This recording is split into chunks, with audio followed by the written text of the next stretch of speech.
This is a tutorial to show you how to embed video from YouTube into your Edublog post. I found a video that I want to bring into a blog post. It's about sequence words and how they help us understand things. If I go to the share part of the video, I can copy a link that I could bring into my blog, but I don't want to copy the link. I actually want the embed code that will display the video in the blog page.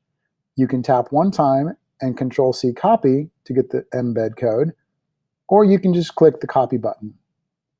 For our purposes, you're going to go into our Google Classroom and you're going to literally click, drag, and Control-C code in order to go to your blog post. So I'm taking the YouTube step out for you, and we're going to get our code straight from Google Classroom. Next, you'll want to open a blog post in your blog. I've already got my blog post opened and I've got the title of it, Blogging 101, How to Embed a Video.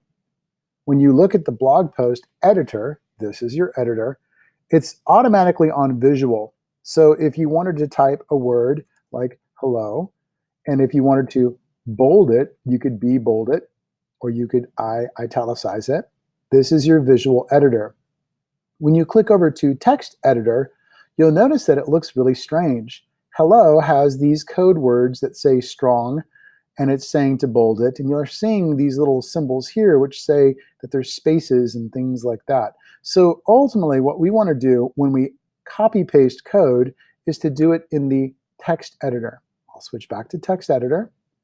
I'm going to go ahead and get rid of these little symbols because those are spaces. There's stuff below here that I didn't want to show you.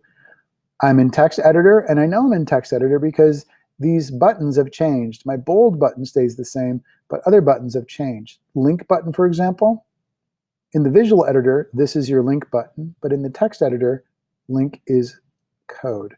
Again, I'm going to get rid of these little spaces and symbols, and I want to just Control-V paste. That is the embed code, and I'm going to preview what I just did.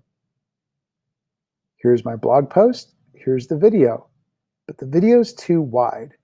I'm going to close the preview. I'm going to go back to the embed code, and I see it says width 560. I'm going to make that width 480 pixels because I know that's going to work. I've done this before.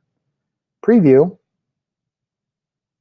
The video fits inside my post. Ta-da! That's how you embed video into an Edublog blog post.